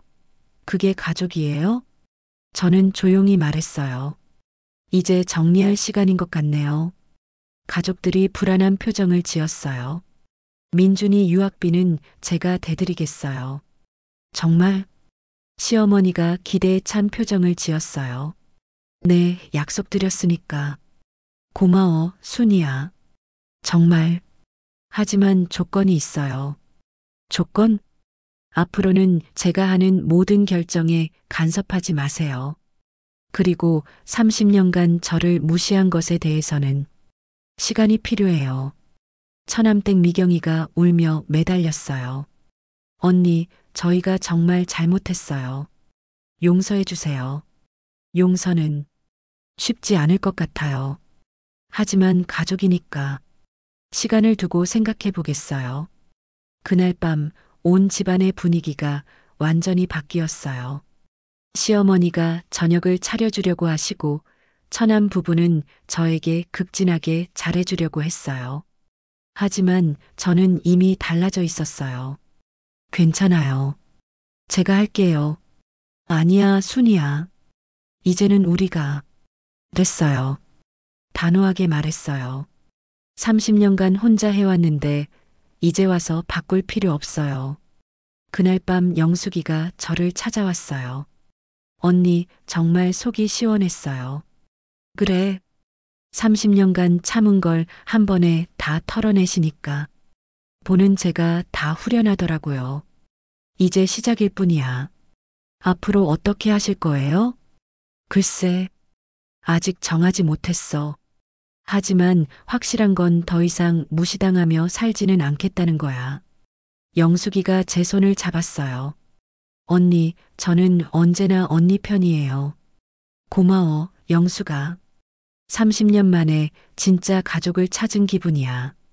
그날 밤 저는 30년 만에 처음으로 당당한 마음으로 잠들 수 있었어요. 진실이 밝혀졌으니까요. 그리고 더 이상 숨길 것도 참을 것도 없었으니까요. 320억 원이라는 숫자가 공개된 지 하루 만에 제가 살던 집은 완전히 다른 세상이 되어버렸어요. 30년간 저를 무시하던 그 사람들이 갑자기 천사가 되었거든요. 하지만 저는 알고 있었어요. 그들이 사랑하는 건 저가 아니라 제 통장 잔고라는 것을. 그리고 그날 밤 일어날 줄 몰랐던 최악의 일이 기다리고 있었어요. 아침에 일어나니 평소와는 완전히 다른 광경이 펼쳐져 있었어요. 시어머니가 직접 아침상을 차려놓고 계셨거든요. 순이야, 일어났구나. 어서 와서 앉아. 30년 만에 처음 듣는 다정한 목소리였어요. 어머니, 왜 이런 걸? 제가 할 텐데. 무슨 소리야? 이제 우리 순이가 얼마나 대단한 사람인데 어떻게 이런 일을 시켜? 어제까지 시장 냄새 난다고 하시던 그 입으로 하는 말이라고는 믿어지지 않았어요. 식탁에 앉으니 처남댁 미경이가 극진하게 반찬을 떠줬어요. 언니, 이거 드세요. 언니가 좋아하시는 거잖아요. 제가 뭘 좋아하는지 어떻게 알아요? 그동안 관심을 가지지 못해서 죄송해요. 앞으로는 언니가 좋아하시는 것들 다 알아둘게요. 웃음이 나올 뻔했어요. 30년간 한 번도 관심 없던 사람이 하루아침에 이렇게 바뀌다니. 처남 정우가 신문을 가져다 놓으며 말했어요. 형수, 경제면 보세요. 부동산 관련 기사들이 정말 유익해요. 전에는 제가 신문 읽는다고 뭐라고 하지 않았나요? 그때는 제가 형수가 얼마나 공부를 많이 하시는지 몰랐죠. 형수의 안목이 정말 대단하다는 걸 이제야 알겠어요. 갑자기 안목이 대단해졌다니. 하루 전까지는 무식하다고 했으면서요. 남편 정우도 평소와 달랐어요. 여보, 오늘은 시장에 안 가도 되지? 이제 그런 일 안 해도 돼. 왜요? 시장 일이 부끄러운 일인가요? 아니야, 그런 게 아니라. 이제 여유가 있으니까. 30년간 그 일로 이 집을 먹여 살렸는데 이제 와서 안 해도 된다고 하시는군요. 정우가 당황한 표정을 지었어요. 여보, 그런 뜻이 아니야. 점심 먹고 있는데 시어머니가 조심스럽게 말씀하셨어요. 순이야, 그 돈 어떻게 관리할 생각이야? 무슨 말씀이세요? 320억이면 정말 큰 돈이잖아. 혹시 투자나 관리 같은 걸 어떻게 할지. 아, 이제 본색이 나오는군요. 우리도 도와줄 수 있어. 정우가 은행 일도 오래 했고. 처남 정우가 거들었어요. 맞아요, 형수. 이런 큰 돈은 전문적으로 관리해야 해요. 제가 아는 투자 전문가들도 소개해 드릴게요. 지금까지 혼자 잘해왔는데요. 그때는 작은 돈이었잖아요. 이제는 규모가 다르니까. 처남댁 미경이가 끼어들었어요. 언니, 가족끼리 같이 의논해서 하는 게 좋을 것 같아요. 가족끼리 같이 의논하자는 말을 30년간 한 번도 들어본 적이 없었는데, 저녁에 온 가족이 모였을 때 시어머니가 본격적으로 말을 꺼내셨어요. 순이야, 우리 가족회의를 하자. 30년 만에 처음으로 가족회의에 저를 중심으로 모셨어요. 그 돈으로 뭘 할 건지 우리가 함께 계획을 세워보자. 제 돈인데 왜 같이 계획을 세워야 하나요? 가족이잖아. 그리고 그 돈이 너무 커서 혼자 결정하기에는 처남 정우가 거들었어요. 형수, 솔직히 말씀드리면 이런 큰 돈을 개인이 혼자 관리하기는 힘들어요. 그럼 어떻게 하자는 거예요? 일부는 가족 공동 명의로 하면 어떨까요? 마침내 본색이 드러났네요. 그게 세금 면에서도 유리하고 관리도 안전하고 처남댁 미경이도 거들었어요. 언니 혼자 부담 가지지 마시고 우리가 함께 책임져요. 시어머니가 더 구체적으로 말씀하셨어요. 순이야, 실제로 그 돈 받으면 얼마 정도 우리 가족을 위해 쓸 생각이야? 가족을 위해서요? 응, 민준이 교육비도 있고 집도 더 큰 곳으로 이사해야 하고 그리고 정훈에도 애들 교육비가 필요하고 처남 정우가 빠르게 덧붙였어요. 형수, 저희가 욕심내는 게 아니라 가족이니까 함께 잘 살아야 하지 않겠어요? 30년간 함께 잘 살자고 한 적 있나요? 형수, 제가 힘들 때는 언제고 이제 와서 가족이라고 하시네요. 시어머니가 약간 화가 난 듯 말씀하셨어요. 순이야, 너무 야박하게 굴지 마. 가족끼리 이래도 되니? 야박하다고요? 30년간 저를 야박하게 대한 건 누구였을까요? 그때 처남 정우가 충격적인 제안을 했어요. 형수, 차라리 이렇게 하시죠. 서류를 꺼내더니 보여줬어요. 재산을 가족 공동 명의로 등록하고 관리는 저희가 도와드릴게요. 뭐라고요? 형수는 그냥 편안히 계시고 복잡한 일들은 저희가 알아서 할게요. 처남댁 미경이가 거들었어요. 언니는 그동안 너무 고생하셨으니까 이제는 쉬세요. 제 재산을 왜 당신들 이름으로 등록해요? 가족이니까요. 그리고 형수 혼자 관리하기에는 너무 큰 돈이에요. 시어머니도 찬성하셨어요. 순이야, 그게 좋겠어. 너 혼자 부담 갖지 말고. 이 사람들이 지금 뭘 하고 있는 건지 믿어지지 않았어요. 안 됩니다. 단호하게 말했어요. 제가 30년간 혼자서 모은 돈인데 왜 공동 명의로 해야 해요? 순이야, 너무 이기적으로 생각하지 마. 시어머니가 질책하듯 말씀하셨어요. 가족인데 혼자만 가지려고 하니? 이기적이라고요? 목소리가 높아졌어요. 30년간 혼자 일하고, 혼자 모으고, 혼자 투자했는데, 그게 이기적이에요? 처남 정우가 달래려고 했어요. 형수, 흥분하지 마세요. 그럼 뭐예요? 함께 관리하자는 게 결국 나눠 가지자는 뜻 아닌가요? 처남댁 미경이가 울상을 지었어요. 언니, 저희를 그렇게 못 믿으세요? 믿을 수 있나요? 어제까지 저를 무시하던 사람들을 남편 정우가 끼어들었어요. 여보, 가족들이 하는 말이 틀리지 않아. 그런 큰 돈을 혼자. 당신도 그런 생각이에요? 나는 가족 화합을 위해서. 가족 화합이요? 웃음이 나왔어요. 30년간 저를 무시할 때는 가족 화합 생각 안 했나요? 시어머니가 화를 내기 시작했어요. 순이야, 지금 뭐 하는 거야? 돈 좀 생겼다고 이렇게 버릇없이 굴어도 되는 거야? 버릇 없다고요? 버릇 없는 게 뭐예요? 제 재산을 제가 관리하겠다는 게 가족끼리 상의해서 결정해야지 혼자 독단적으로. 처남 정우가 목소리를 높였어요. 형수, 솔직히 말씀드리면 그 돈 혼자 가지고 계시면 안 될 것 같은데요. 왜요? 형수가 그런 큰 돈을 감당할 수 있을까요? 무슨 뜻이에요? 교육도 많이 받지 못하셨고 세상 물정도 그런 큰 돈을 노리는 사람들한테 속을 수도 있어요. 또 교육 이야기네요. 그때 영숙이가 집에 들어왔어요. 분위기를 보더니 무슨 일인지 바로 눈치챘어요. 뭐 하고 계시는 거예요? 영수가, 너도 와서 얘기 들어봐. 시어머니가 영숙이를 부르셨어요. 언니 재산을 어떻게 관리할지 의논하고 있어. 영숙이가 어이없다는 표정을 지었어요. 언니 재산을 왜 여러분이 관리해요? 가족이니까. 그리고 그런 큰 돈은 언니가 30년간 혼자서 모신 거잖아요. 영숙이가 가족들을 노려봤어요. 어제까지 언니를 뭘로 봤는데 오늘 갑자기 가족이라고 하세요? 처남댁 미경이가 변명했어요. 영수가 우리가 언니를 미워한 적은 없어.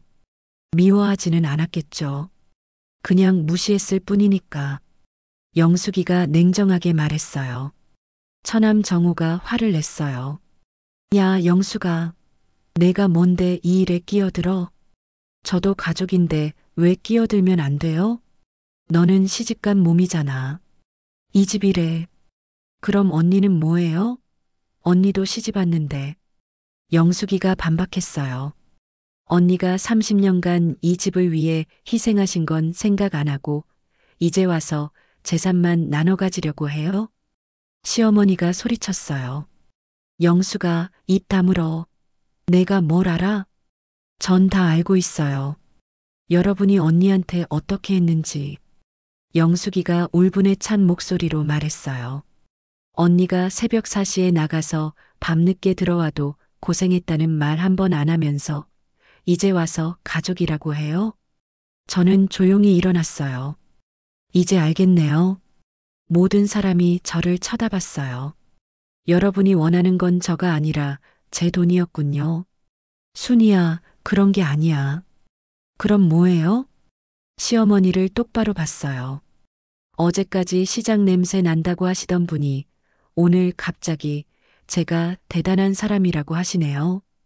어제까지 교육이 뭔지 모른다고 하시던 분들이 오늘은 제 안목이 대단하다고 하시고 처남댁 미경이가 변명했어요.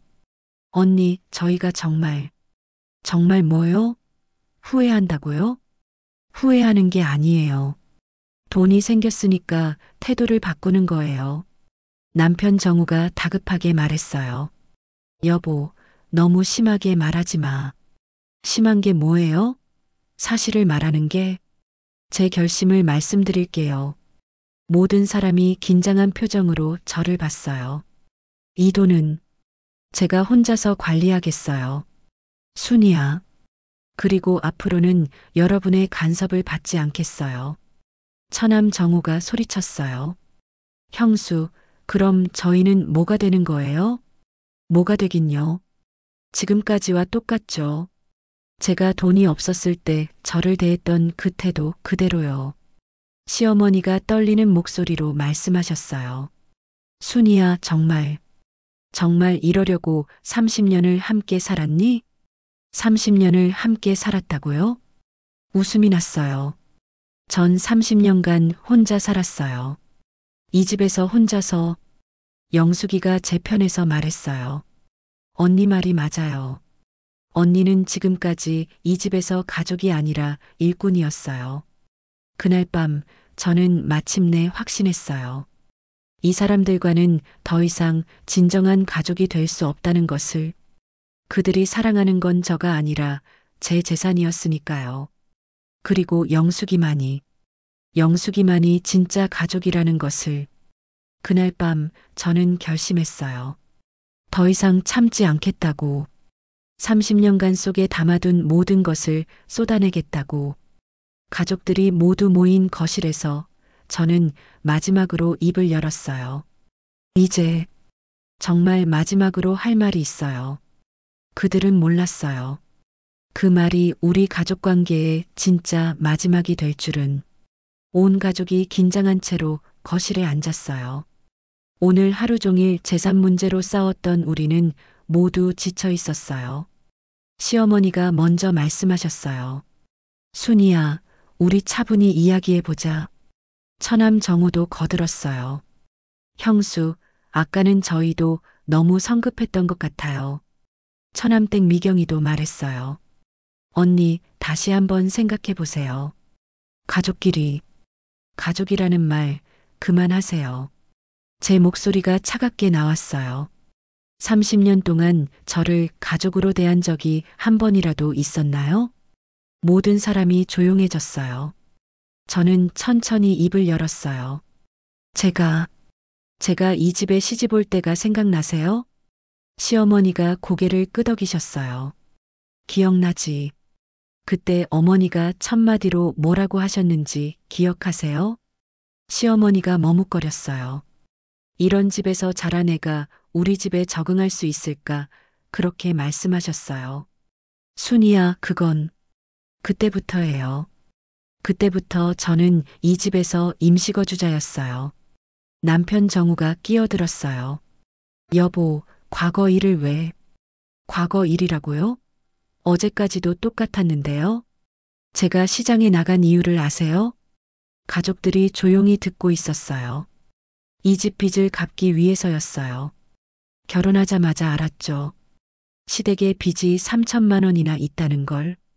시어머니의 얼굴이 창백해졌어요. 아무도 말해주지 않았어요. 시집 와서야 알았죠. 그때는 어려운 시절이었어. 그래서 제가 시장에 나간 거예요. 20살 때부터 처남들이 고개를 숙였어요. 처음에는 야채도 구분 못했어요. 상추가 뭔지, 깻잎이 뭔지도 몰랐고, 손님들한테 혼나고, 속고, 울면서 배웠어요. 그렇게 벌어들인 돈으로 이 집 빚을 갚았어요. 그리고 그 돈으로 정우 대학원 학비도 냈고, 남편이 깜짝 놀랐어요. 그걸 내가, 정우 공무원 시험 준비비도 제가 냈어요. 처남 정우가 고개를 들지 못했어요. 미경이 애들 학원비, 영어 유치원비, 그것도 다 제가 냈고, 처남댁 미경이가 울기 시작했어요. 그런데 그 돈을 벌어들인 저는 늘 천한 일을 한다고 무시받았죠. 시어머니가 떨리는 목소리로 말씀하셨어요. 우리가 몰랐어. 내가 그렇게 몰랐다고요? 정말 몰랐나요? 명절 때마다 친척들이 와도 저만 부엌에서 일했어요. 다른 며느리들은 거실에 앉아서 차를 마시는데 저만 혼자 설거지했죠. 왜 그랬을까요? 아무도 대답하지 못했어요. 시장에서 일하니까 천하다고 생각했으니까요.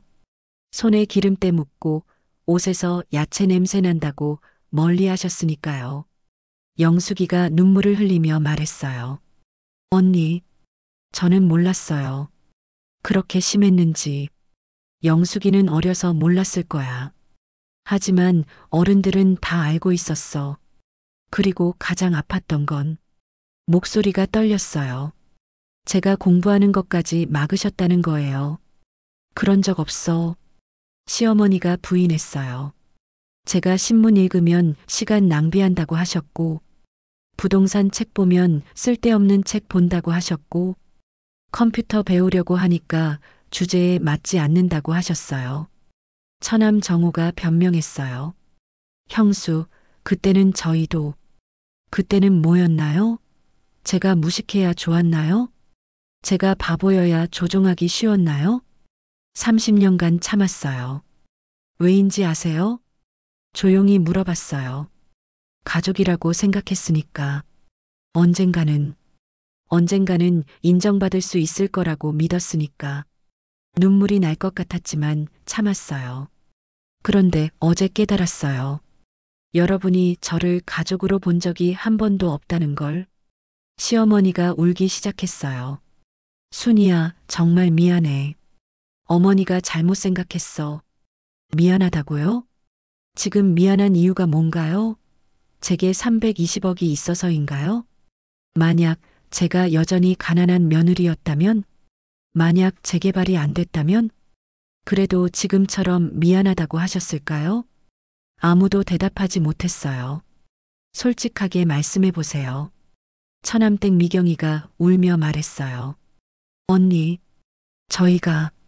저희가 정말 잘못 생각했어요. 뭘 잘못 생각했나요? 저를 사람으로 안 본 걸 잘못 생각했다는 거예요?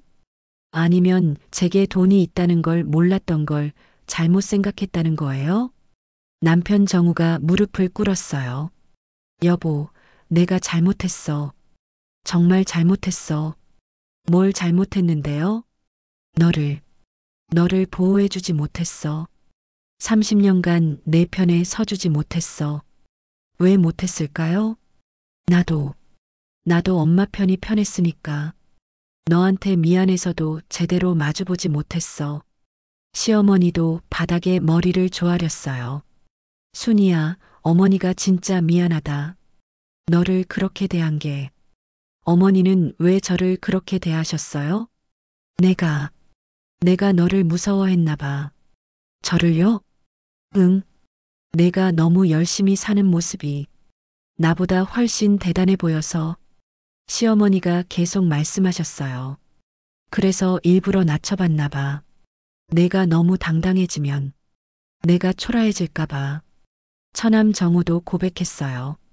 형수, 저는 질투했어요. 뭘 질투했는데요? 형수가 너무 열심히 사니까. 저보다 더 성실하고 더 똑똑하고. 그래서 일부러 무시했어요. 형수를 깎아내리면 제가 더 나은 사람이 된 기분이었어요. 처남댁 미경이도 울며 말했어요. 저도 마찬가지예요. 언니가 너무 완벽해 보였어요. 저는 집에서 놀고 있는데 언니는 매일 새벽에 나가서 일하고, 그래서 시장 일을 깎아내려서 제 자존심을 지키려고 했어요. 영숙이가 제게 다가와서 손을 잡았어요. 언니, 저는 정말 몰랐어요. 가족들이 언니한테 이렇게 심했는지. 영수가, 너는 달랐어. 너만은. 언니, 제가 언니 편에 서지 못해서 죄송해요. 저도 겁쟁이였어요. 가족들한테 대들 용기가 없었어요. 괜찮아. 너는 어렸고 또 시집간 몸이니까 어려웠을 거야. 이제는 아니에요. 이제는 끝까지 언니 편에 설 거예요. 저는 가족들을 하나씩 바라봤어요. 여러분의 사과 받아들일게요. 가족들의 얼굴이 밝아졌어요. 하지만 조건이 있어요. 뭐든지 들어줄게. 시어머니가 말씀하셨어요. 앞으로는 정말로 저를 가족으로 대해주세요. 제가 시장에서 일하든 다른 일을 하든 무시하지 마세요. 그리고 제 의견도 존중해 주세요. 당연히 그럴게. 정말로. 그리고 하나 더. 모든 사람이 귀를 기울였어요. 제 돈에 대해서는 간섭하지 마세요. 제가 알아서 할게요. 처남 정우가 고개를 끄덕였어요. 형수 뜻대로 하세요. 저희가 간섭하지 않을게요. 그럼 새로 시작해 볼까요? 저는 일어나서 시어머니께 손을 내밀었어요. 어머니, 앞으로 잘 부탁드려요. 시어머니가 제 손을 꽉 잡으셨어요. 고마워, 순이야. 정말 고마워. 남편도 일어나서 저를 꽉 안았어요. 여보, 사랑해. 정말 사랑해. 저도 이제는 사랑받는 기분이에요. 처남 부부도 다가와서 인사했어요. 형수님, 앞으로 정말 잘해드릴게요. 언니, 진짜 존경해요. 그날 밤 온 가족이 함께 밤늦게까지 이야기했어요. 30년간 못했던 진짜 대화를 했어요. 제 꿈에 대해서도 말했고, 앞으로 하고 싶은 일들도 이야기했어요. 시어머니가 말씀하셨어요. 순이야, 너 정말 대단한 사람이구나. 이제야 아셨어요? 응, 미안해. 너무 늦었지만. 이제라도 알게 돼서 다행이야. 영숙이가 말했어요. 언니, 앞으로 뭐 하고 싶으세요? 글쎄, 시장 상인들을 도와주는 일을 하고 싶어. 어떻게요?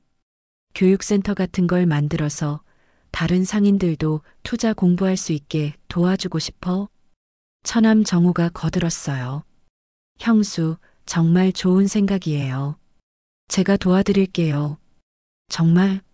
네, 형수만큼 경험 많은 분이 어디 있어요. 그리고 공부도 더 하고 싶어? 무슨 공부? 남편이 물었어요. 경영학이랑 사회복지학. 배우지 못했던 것들을 이제라도 배우고 싶어? 시어머니가 미소 지으셨어요. 그래, 해봐. 우리가 다 응원할게. 정말요? 정말이야. 우리 며느리가 그렇게 똑똑한데 당연히 공부해야지. 처음으로, 정말 처음으로 가족에게서 진심 어린 응원을 받는 기분이었어요. 고맙습니다. 모든 분들께. 그날 밤 저는 30년 만에 처음으로 진짜 가족이 된 기분을 느꼈어요. 돈 때문이 아니라 진짜 서로를 이해하고 존중하는 가족 말이에요. 물론 아직 완전히 신뢰하지는 못하겠어요. 너무 오랫동안 상처받았으니까. 하지만 시작이라도 할 수 있게 돼서 정말 다행이었어요. 그날 밤 잠들기 전에 저는 30년 된 가계부를 마지막으로 펼쳐봤어요. 첫 페이지부터 마지막 페이지까지 정말 긴 여행이었어요. 이제 정말 끝이구나. 혼잣말을 중얼거렸어요. 30년간의 외로운 싸움이 끝나고 새로운 시작이야. 창밖을 바라보니 새벽이 밝아오고 있었어요. 새로운 하루, 새로운 인생이 시작되고 있었어요. 이제 저는 더 이상 혼자가 아니었어요. 진짜 가족들과 함께 새로운 꿈을 향해 나아갈 수 있게 됐으니까요. 그로부터 6개월이 지났어요. 제 인생에서 가장 빠르게 변화한 6개월이었죠. 그날 아침 새로 지은 희망상인 교육센터 개관식장에서 저는 많은 생각에 잠겨 있었어요. 정말 꿈만 같아. 30년 전 시장에서 처음 야채를 팔던 그 순간이 떠올랐어요. 그때는 상상도 못했죠. 이런 날이 올 줄은. 새벽 6시 더 이상 야채를 팔기 위해 일어나는 게 아니에요. 오늘은 교육센터 개관식이 있는 날이라 일찍 준비해야 했거든요. 거실로 나가니 시어머니가 이미 일어나서 아침을 준비하고 계셨어요. 순이야, 오늘 큰 날인데 긴장되지 않아? 조금요. 그래도 설레어요. 6개월 전과는 완전히 달라진 대화였어요. 진심이 담겨 있었거든요. 우리 며느리가 이렇게 대단한 일을 하다니. 정말 자랑스러워. 어머니 덕분이에요. 그동안 응원해 주셔서 정말 그랬어요. 시어머니는 제가 대학교에 입학했을 때부터 누구보다 응원해 주셨거든요. 아침을 먹고 교육센터로 향했어요. 시장 상인들을 위해 지은 3층짜리 건물이었어요. 1층은 카페와 상담실, 2층은 강의실, 3층은 컴퓨터실과 도서관. 모든 공간이 제 꿈이 담긴 곳이었어요. 영숙이가 먼저 와서 리본 장식을 하고 있었어요. 언니 정말 멋져요.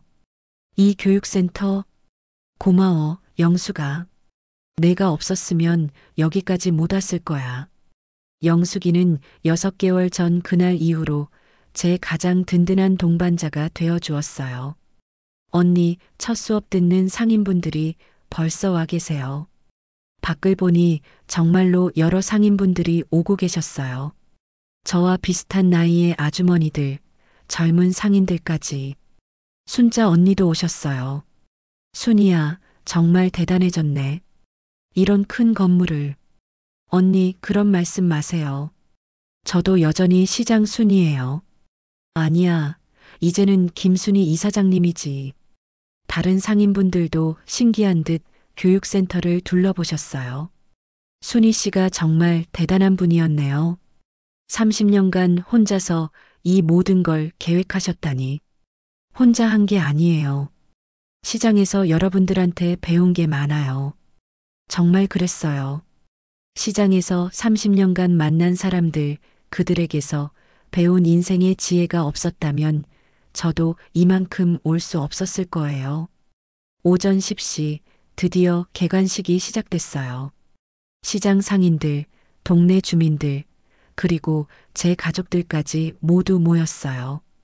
제가 단상에 올라가서 인사말을 시작했어요. 안녕하세요. 희망상인 교육센터를 개원하게 된 김순희입니다. 박수가 터져 나왔어요. 이 자리에 서기까지 정말 오랜 시간이 걸렸어요. 30년 전 20살에 처음 시장에 나갔을 때는 야채 이름도 제대로 몰랐어요. 상인분들이 웃으셨어요. 하지만 포기하지 않았어요. 그리고 꾸준히 배웠어요. 그 과정에서 많은 분들이 도와주셨어요.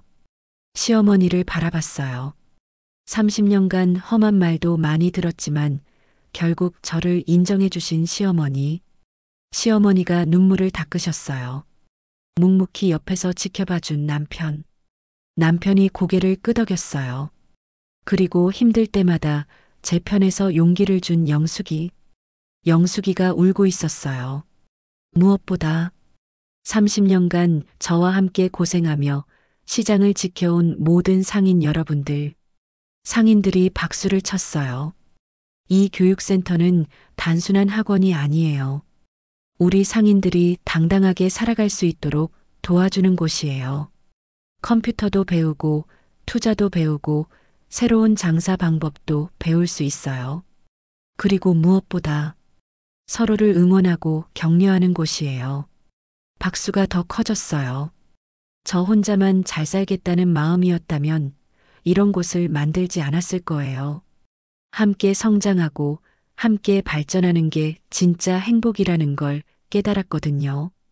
개관식 후에는 바로 첫 수업이 시작됐어요. 상인을 위한 기초 투자 교육이었는데 제가 직접 강의를 맡았어요. 여러분, 투자가 어려운 일이라고 생각하시나요? 어려워요. 상인분들이 웃으며 대답했어요. 저도 그렇게 생각했어요. 하지만 천천히 배우면 누구나 할 수 있어요. 30년 된 가계부를 보여드렸어요. 이 가계부가 제 첫 번째 선생님이었어요. 매일매일 수입과 지출을 기록하면서 돈의 흐름을 파악했어요. 순자 언니가 손을 들었어요. 순이야, 그럼 우리도 너처럼 부자가 될 수 있을까?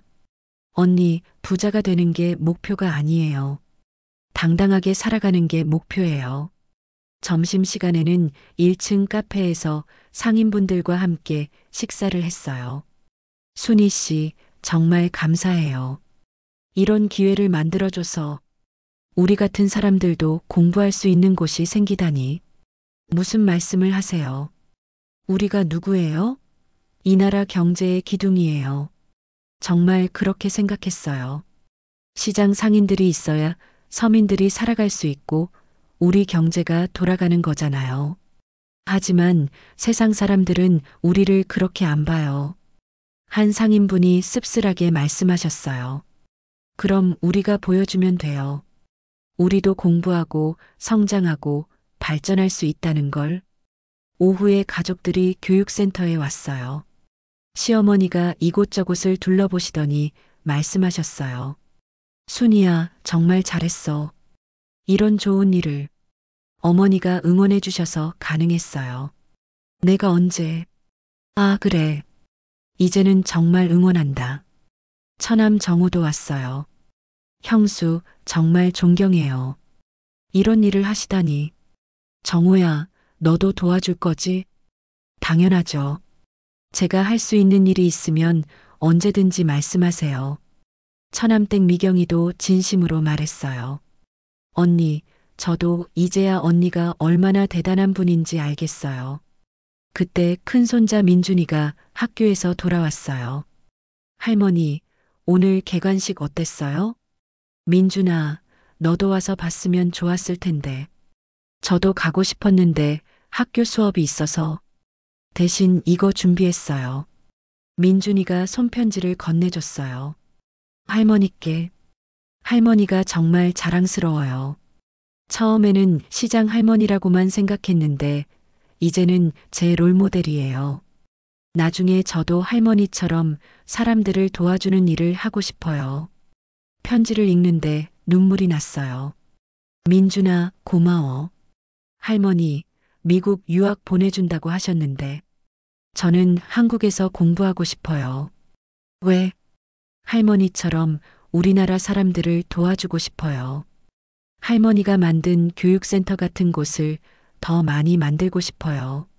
정말 기특했어요. 저녁에 집에 돌아와서 가족들과 함께 식사를 했어요. 순이야, 대학교 다니는 건 어때? 시어머니가 물어보셨어요. 너무 재미있어요. 50살이 넘어서 배우는 거라 쉽지 않지만 배울수록 재미있어요. 정말 그랬어요.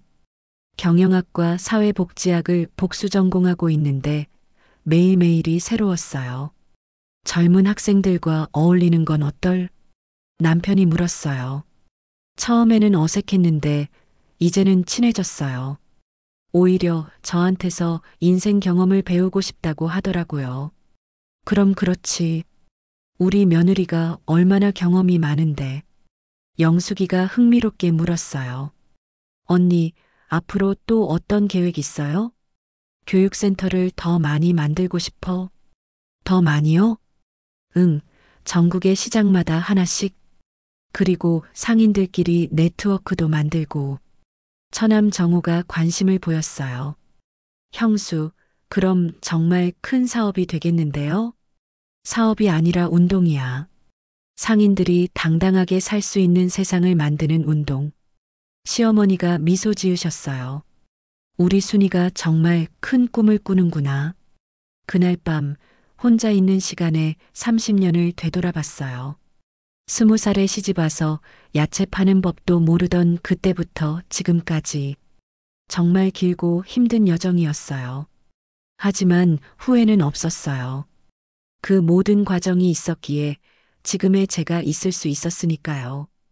창밖을 바라보니 별이 빛나고 있었어요. 엄마, 저 잘 살고 있어요? 문득 돌아가신 친엄마가 생각났어요. 이제야 정말 행복해요. 가계부를 마지막으로 정리하면서 생각했어요. 가족이라는 게 핏줄만으로 이어지는 게 아니구나. 서로를 이해하고 존중하며 함께 성장해 나가는 관계가 진짜 가족이구나. 시댁 식구들과는 30년이 걸렸지만 이제야 진짜 가족이 된 것 같았어요. 영숙이는 처음부터 저를 가족으로 여겨줬고 다른 식구들도 이제는 진심으로 저를 인정해주고 있어요. 정말 감사한 일이야. 새벽 4시 30년간 일어나던 그 시간에 자연스럽게 깼어요. 하지만 이제는 시장에 나갈 필요가 없었어요. 대신 책을 읽거나 교육센터 준비를 하는 시간이었어요. 책상에 앉아서 오늘 할 일들을 정리했어요. 오전에는 대학교 수업, 오후에는 교육센터 상담, 저녁에는 가족들과의 시간. 바쁘지만 충실한 하루가 될 거예요. 이제 정말 새로운 인생이 시작됐구나. 혼잣말을 중얼거리면서 미소 지었어요. 30년 된 가계부 마지막 페이지에 이렇게 적었어요. 2024년 10월 15일 희망상인 교육센터 개관일. 30년간의 인내와 노력이 결실을 맺는 날.